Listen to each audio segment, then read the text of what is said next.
Hello and welcome, Mystic here. Welcome back. I'm on my 150 script challenge today, and the script I have selected to go through this time around is The Blues Brothers. The Blues Brothers came out in 1980. The script was written by Dan Aykroyd and John Landis. This script is categorized as a musical comedy crime thriller. So this is a film that is a beloved film. It's a cult classic. It's one of my favorite kind of funny films. Love Dan Aykroyd and John Belushi. It's absolutely awesome. So it was not a difficult decision for me to decide to read the script. It was a crazy script because it was a crazy movie. So as I always do, I'm just going to go through it and talk you through it. My takes on it. As you know, I am a writer, and one of the things that I encourage people to do as they go into writing, especially in film and television, is to read scripts, because it's the best way to really understand the process of writing and to improve your own writing. It's a great tool to put in your toolkit. So I practice what I preach and decided I was gonna, just do this fun challenge, even though I don't have time and I'm driving myself insane, but that's a conversation for another day. So thank you for popping in. If you haven't watched this movie and you do not like spoilers, my suggestion to you would be to stop listening, go watch the movie, and then come back. Or you could watch the movie because you haven't seen it in a while and then come back and see where there may be differences, because there's often quite a few differences between the film and the script. And if you'd like to download the script and go through it with me, again, you can stop and go back through it. I am always here to give you opportunity to play with me as we go through this. But in the meantime, as they say, let's get into it. So The Blues Brothers, I always start with why I chose the script. And at the end of the day, this is one chaotic, crazy film, but it's got a lot of soul. The Blues Brothers might be remembered for its absurd car chases and musical cameos, but at its core, it's a story of redemption. With sunglasses on, yeah. I love a redemption story. It's also one of those few films that balances a love letter to music with full-on comedy romp, and I wanted to dig into how it walks that line. As you watch the film, it's clear that the actors and the producers and the writers of this production had a connection to old funk and old soul, and that was one of the cool parts of the experience. So wanting to see how that translated in the script was really important to me. So just a quick synopsis here. When Jake Blues, yes, they are the Blues Brothers because their last name is Blues, it's kind of funny, is released from prison, he and his brother Elwood set on a mission from God to save the orphanage they grew up in by getting the band back together and raising $5,000. That's kind of where the joke comes from. You hear that all the time. We're getting the band back together. Now you know where it came from. What follows is a wild, musical, over-the-top journey filled with Nazis, car chases, gospel churches, Aretha Franklin, and explosions. Lots of explosions. I have my heart of the script analysis, so we're going to go through that structure here. So the opening is Jake being released from prison. We immediately see Jake re-enter the world of mischief and music with Elwood the moment he steps out of the prison. The inciting incident is when they learn the orphanage that they grew up in is being shut down, and there's $5,000 due, but the nun refuses to accept stolen money. So they have to find a way to raise the money without doing anything illegal. Having grown up at this orphanage, they know, the nuns, that, Jake and Elwood have a little bit of a past. So they don't want any of those shenanigans involved in raising the money. They'll take money from them, but not if it's raised by any ill-gotten gain. Plot point 1 here, Jake has a literal come to Jesus moment at the gospel church and declares they're getting the band back together. That's how they're going to raise the money. So we go on a crazy adventure to find all the old bandmates so that we can make this mission happen.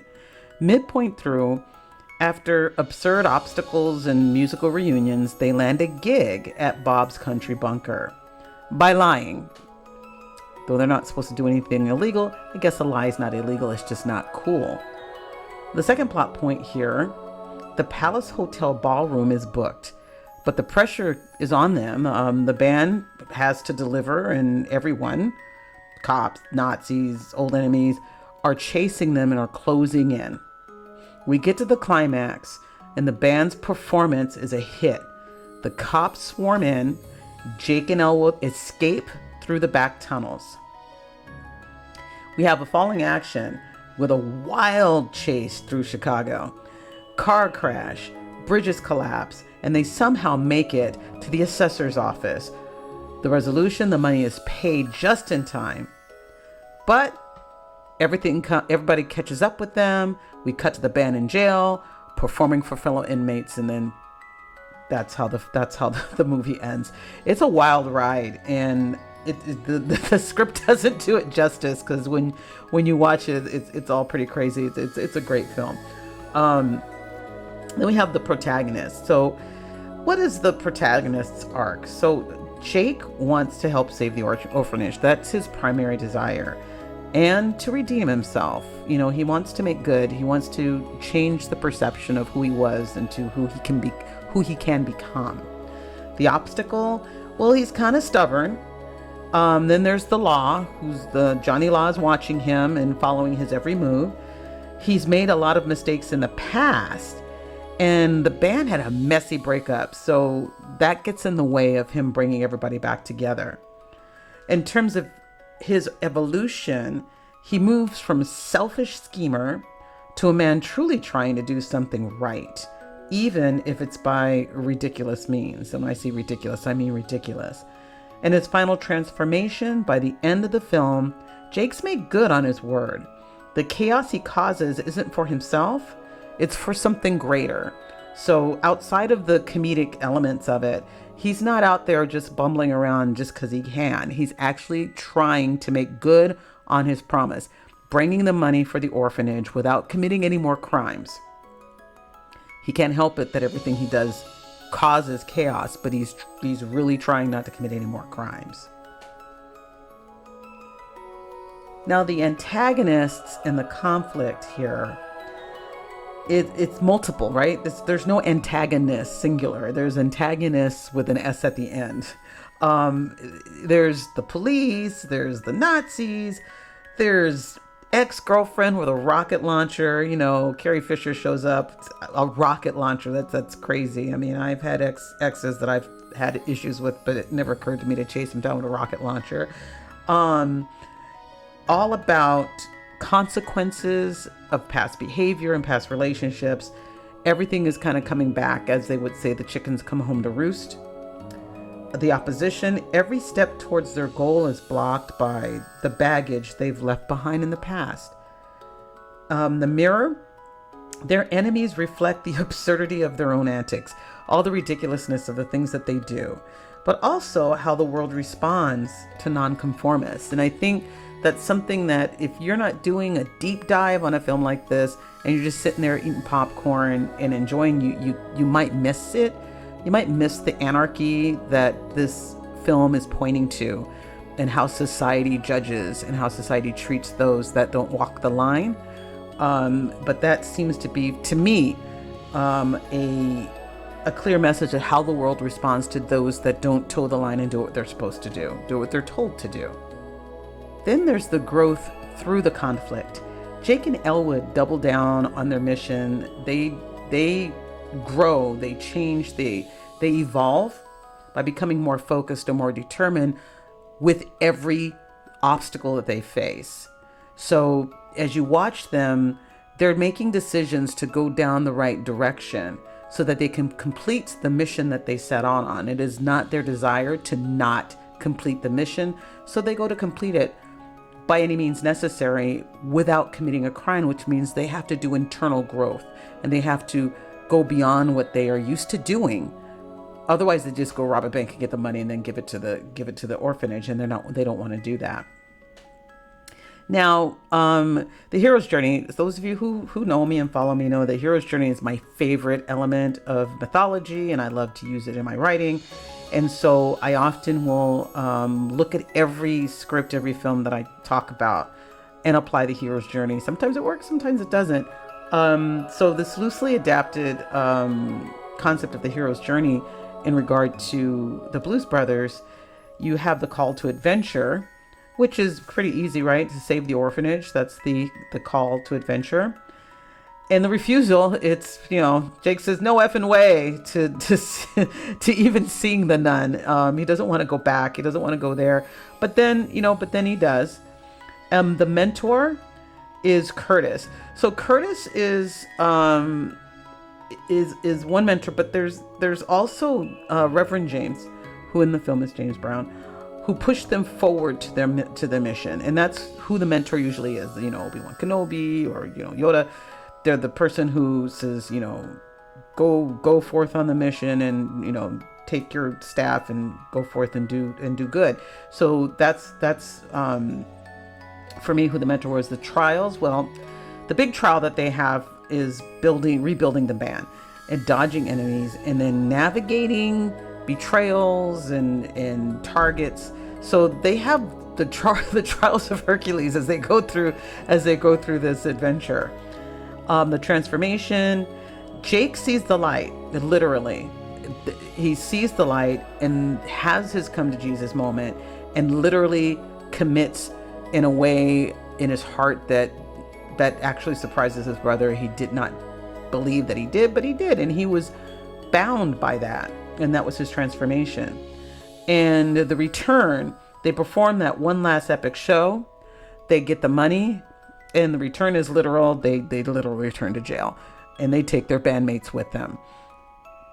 It's kind of funny. So that was the loosely adapted hero's journey. I know I can dig into it more, but we only have a few minutes here. I don't want to spend 3 hours on that. Really, really interesting to pick through that. Primary themes. I believe some of the primary themes in this script are the redemption through action, making change by doing, brotherhood, loyalty, and found family. They show that a lot because there are times when they go back to get their bandmates, and the greatest song in the film is Think, right? With Aretha Franklin. They go back to get their bandmates, and their bandmates will sometimes even choose them over their family because of the loyalty and the connection that they have. So it does speak to that brotherhood and that loyalty. Music as a spiritual and unifying force. Music is used in this script, in the story, and especially in the film, as unifier, as a connector. It's the story is told through the music, and that comes through in the script as well. And then chaos as a path to purpose. I pulled that out because it was almost like one of those old Keystone Cops films. Everything resulted in chaos, and chaos was just a theme through the whole thing. That started in the only calm moment in this film was when he got out of prison. After that, it was just chaos through the whole thing. Then I have my heartbeat elements. These are just the key emotional beats in the film. And I think that when Jake has his first conversation with the nun and Curtis, the emotional anchors for his guilt and his motivation to take on the mission. The gospel church scene where Jake has his awakening, reuniting with each band member. Each interaction reflects a different version of the past. You have a different picture of regret or missing, or just the emotions with each individual band member was a little different. Their final performance, it wasn't for fame, and that for me was really such a well arc to get to, because although they were getting the band back together and although they were performing, it was clear that they were enjoying the performances and that there was a little ego in it here and there. But when they got to that final performance, they were there to fulfill a promise. And that's what that performance kind of carried.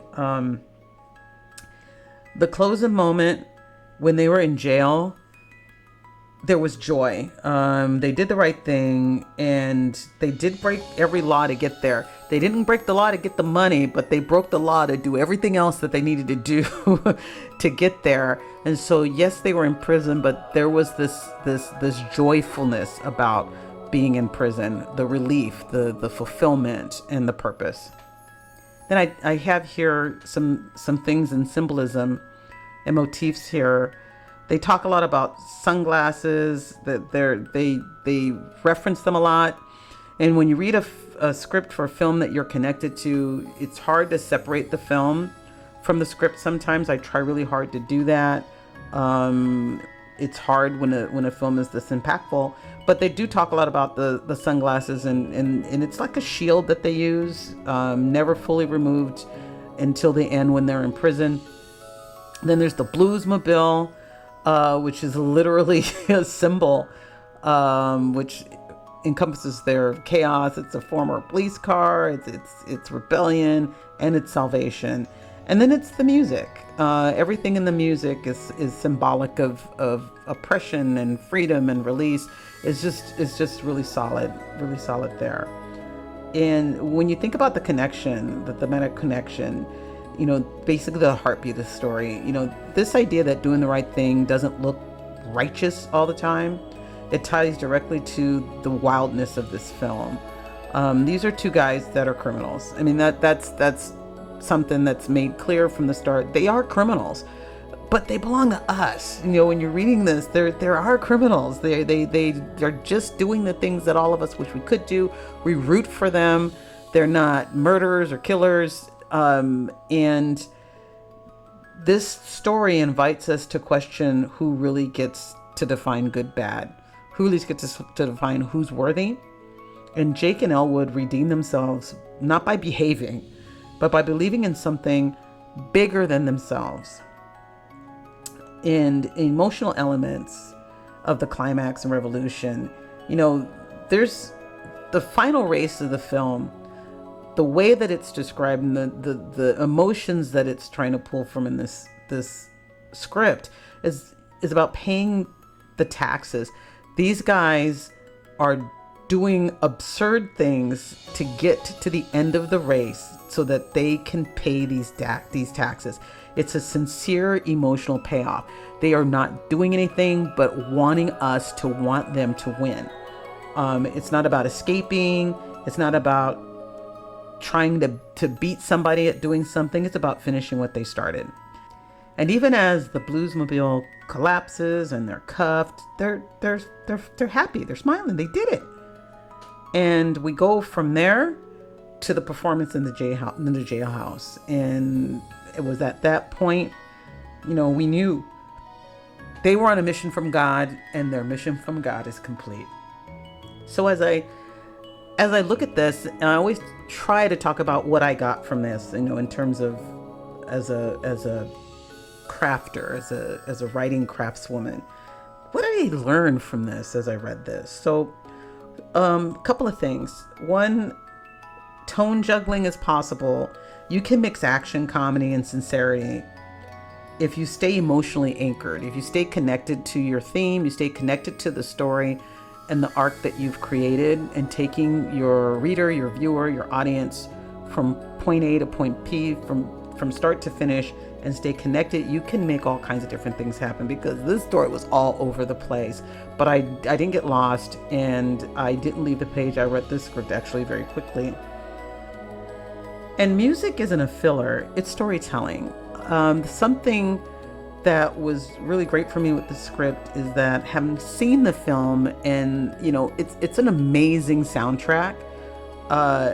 It was just such a fun film to watch, and you read the script, and that layer of music is in the script, and you can feel it, you can hear it, but it's not just filler, it's part of the storytelling. They did a great job with that.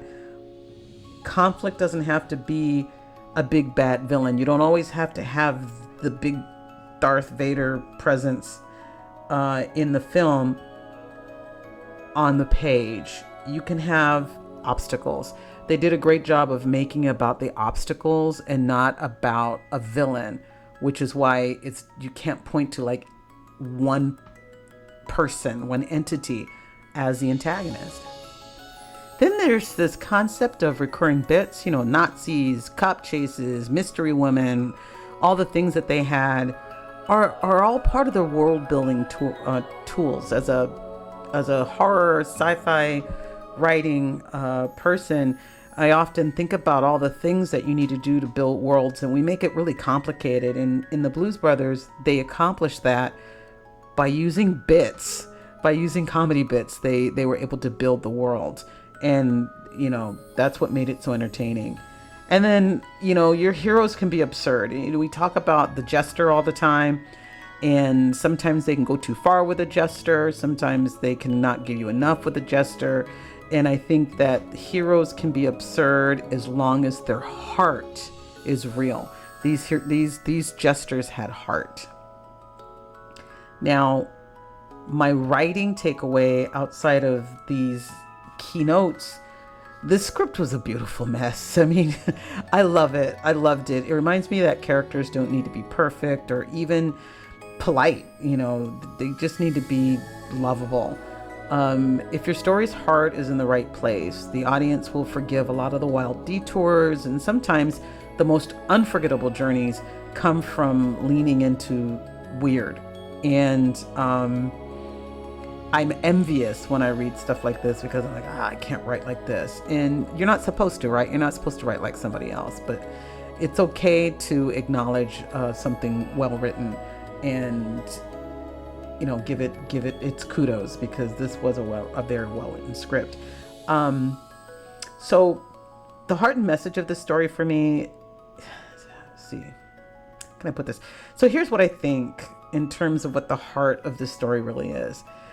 It's about two screw-ups who believe against all odds that they can do something really good. That belief that redemption is possible, even for the chaotic, flawed, and ridiculous, that's the emotional center. And the message of the film, doing the right thing won't always look pretty. It won't always be clean. It won't always be legal. And you might land back in jail. But if your purpose is real and your heart is in it, that's enough. That's more than enough. So that stuck with me. That really stuck with me. I had to run and watch the film again after I read the script. So yes, I got a lot out of this by reading the script, and that's one of the reasons why I do like to read them. So that's a wrap here. Finishing up The Blues Brother. It made me laugh, and I hope it made you laugh as well. Think or dance in your seat while you read this, while you watch it. I want to hear about it. Drop a comment and share your favorite moment from the film, and let's talk about it. Or tell me what script you think should be next. I do have a list that I'm going through, but it does me pleasure to find things that you guys want to hear about. As I roll through this challenge, I had some work assignments interrupt my progress. So I'm way behind, but I'm still hell-bent on trying to get through this challenge before the end of the year. So I am open to suggestions. And if you'd like to read the script again, drop a comment, and I will point you in the direction of where you can go to download and check these out. I thank you for stopping by. Don't forget to like and subscribe to the channel. I appreciate your support. Keep writing, keep reading, and I will see you in the next episode of the 150 Script Challenge. Take care, and bye-bye.